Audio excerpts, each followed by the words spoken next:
I don't want to use the wrong word, not congressionally directed. Community-initiated projects. Congressionally initiated funds. We'll make sure that the money gets out the door, Senator. The point as it relates to... Thank you, Madam Chair. And I have 4 letters from communities in Oregon that I'd like to enter into the record. Without objection? Thank you so much. So the city of Chiloquin is a city of under 1,000 people in rural Oregon, and they had remediated a brownfield site, winning the award for the Oregon Brownfield Project of the Year, and had worked very hard and realized when you only have 1,000 people, it's pretty hard to even write grants, let alone win one. So they were very excited about their grant for a municipal center. Not only would have been city offices, but also emergency shelter. It's a community that's affected by wildfire smoke more years than not. And emergency readiness center to respond to emergency with upgraded communications. So they had a grant awarded and obligated that you canceled. And can you explain to the people of Chiloquin why this grant was canceled?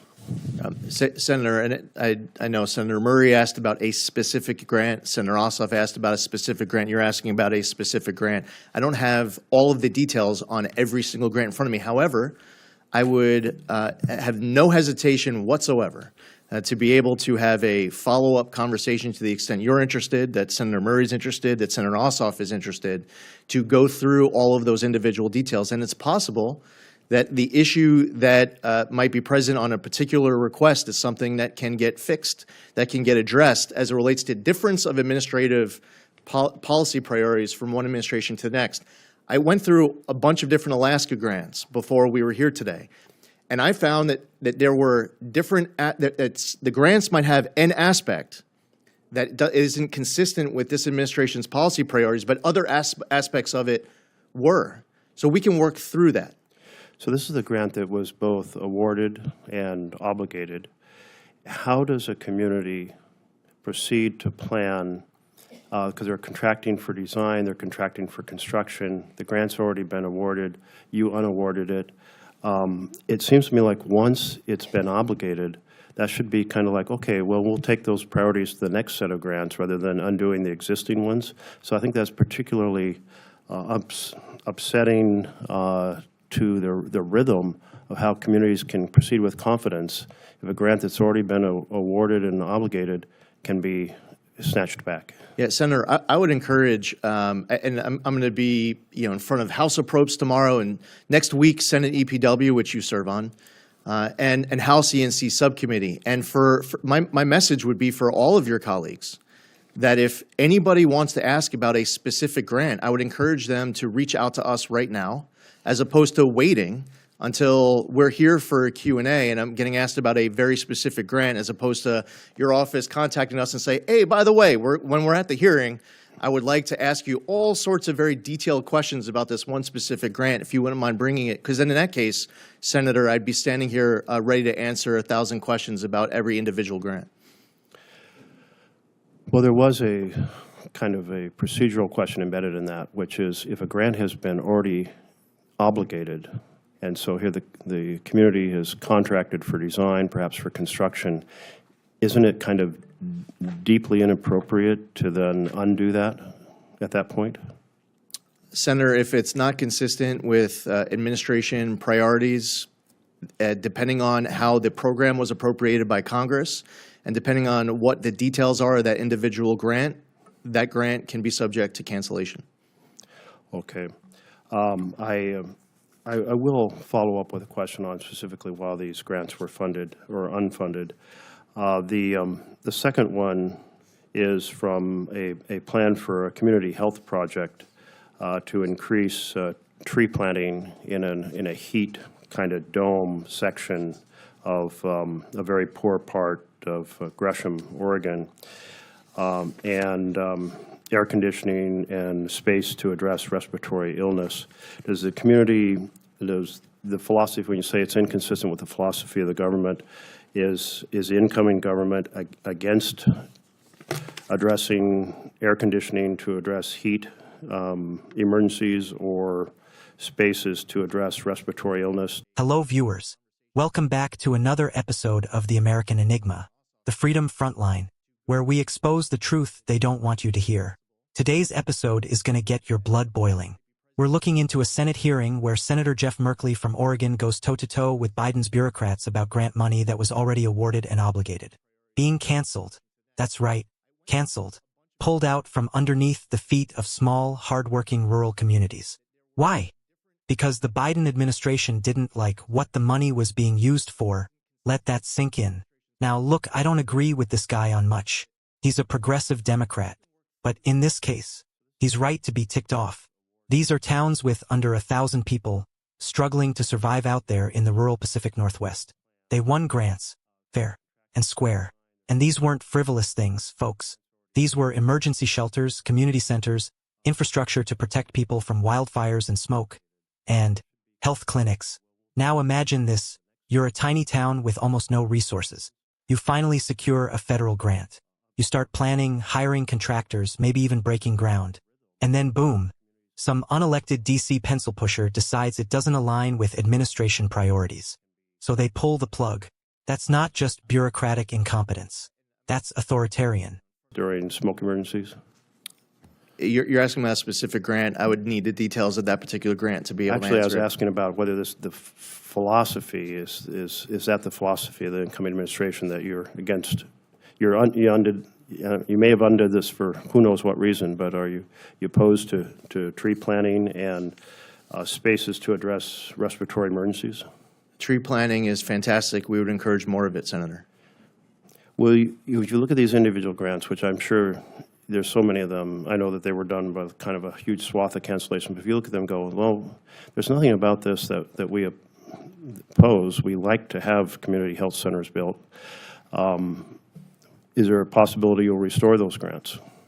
Senator, over the course of the rest of the fiscal year, it is our intent to continue to be spending money that was appropriated by Congress to fulfill our obligations and to follow the law. And it very well will end up including grants that were canceled. The way that the grant may be finalized under new terms might not include whatever the particular aspect was that led to its cancellation the first time, but I'm sure that there's going to be many examples of grants that will end up going back out the door, just not without that issue. Yes, possibly you may be restoring grants, if I just summarize what you just said. Yes. Yes. Yes. The third one is a community health center in the town of the Grand Ronde, and have a place to coordinate national response to natural disasters. I know you're not going to give a response to this specifically, but in philosophy, it's not that the administration is against community health centers. I remember during the first Trump term, that was something that there was an increase of funding to community health centers. That was a subject of legislation, I remember, because I was in the House at the time. And the fourth one is an early learning center, and the administration is not against early learning center in philosophy. I have not heard of any administration or any member of Congress or otherwise being against something like that. Well, these are important grants. I think there may be elements of each of these grants that you don't particularly like they're going to put solar panels on the roof, or the wording of the grant used the word resilience, or said we're responding to heat emergencies from climate change. I'm sure there's words you don't like, but I hope when you review these grants, and you've stated your intention to spend the money in these categories by the end of the fiscal year, which is only months away, that you'll examine these. I'll get you a list for Oregon. I think it's in these small communities, it's so hard to even write a grant.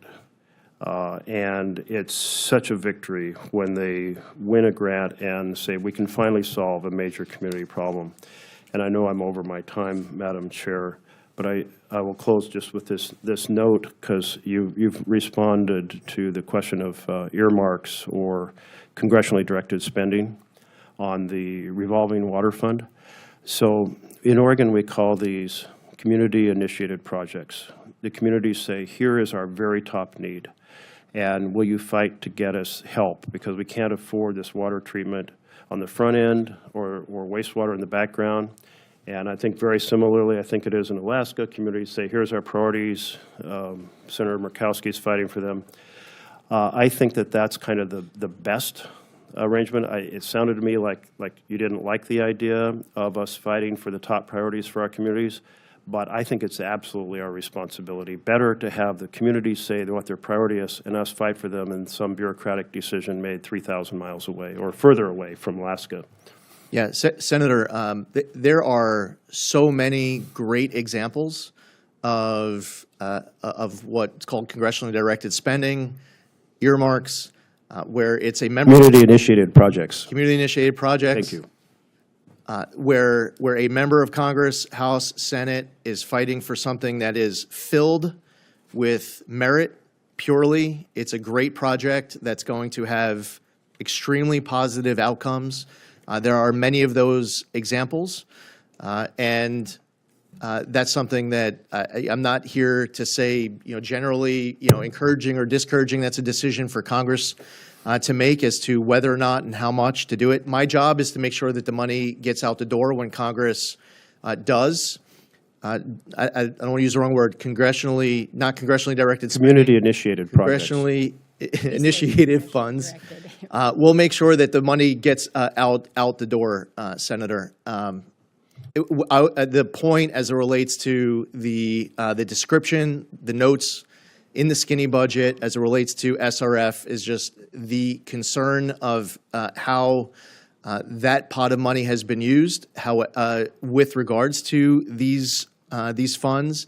With that being said, I'm sure that there are many different examples of what was described there being good outcomes for a particular community. A very thoughtful, congressionally initiated, Community-initiated project. funding. So I was used to the term earmark when I was in Congress, but we can call it something else now. The reason I don't love congressionally directed is it's not that some invention of us up here that we just say, oh, it's what do we want? No, it's what have our communities identified they want. So I've been trying to get the Appropriations Committee to change its terminology to reflect what's actually happening, and I think it puts it in a strong light. Now, let's talk about the man in the hot seat, Mr. Zeldin, the Biden appointee. When Merkley presses him for answers, what does he do? He hides behind talking points. I don't have the details of the grant. I'd be happy to follow up. It may not align with the administration's policy. Excuse me? When did the executive branch get the power to reverse money already obligated by Congress and lawfully granted to American citizens just because they don't like the wording or the philosophy behind the project? This is about control, not governance. Let's go over some of the projects the Biden bureaucrats canceled, supposedly because they didn't align with their philosophy. Tree planting in urban heat islands. Canceled. Air-conditioned shelters for wildfire smoke victims. Canceled. Community health centers in poor towns. Canceled. Early learning centers. That as well was canceled. Why? Because someone might have used the word resilience or dared to install solar panels on the roof. You heard that right, solar panels. So it's not even about what the project is doing. It's about symbolism. It's about words. It's about punishing the wrong kind of Americans who aren't in line with the political religion of the White House. You know what that sounds like? Woke totalitarianism dressed up as federal oversight. Here's what this is really about, patriots. This is the latest in the left's war on rural America. The coastal elites. The Ivy League planners who've never worked a day with their hands. Think they know better. They want to centralize all the decisions in D.C., where unelected functionaries decide which communities are worthy and which get ignored. And if your town dares to use the wrong language or prioritize the wrong solutions, you're cut off. This is taxation without representation all over again. The folks who applied for these grants weren't asking for handouts. They were doing the work, playing by the rules, and trying to solve real, local problems. But when they finally succeed, the Biden admin pulls the rug out. After money is obligated. That's not just cruel. That's a betrayal of the American people. And when Merkley, a sitting U.S. senator, asks why, what does Zeldin say? We'll follow up. We deserve better than this. You know who didn't let D.C. bureaucrats push people around? Reagan didn't. Trump didn't. They put America first. not administrative priorities. They respected the will of the people, not the whims of globalist bureaucrats. It's time we bring that energy back. We need to rein in these agencies, return power to the states and the people, and demand accountability for every dollar canceled, every grant reversed, and every community betrayed. So here's what we have to do. Call your congressman. Hit that subscribe button. Drop a comment. Like and share this video with everyone who loves this country. And never forget, this is your money, your country, and it's time to take it back. See you all on the next episode.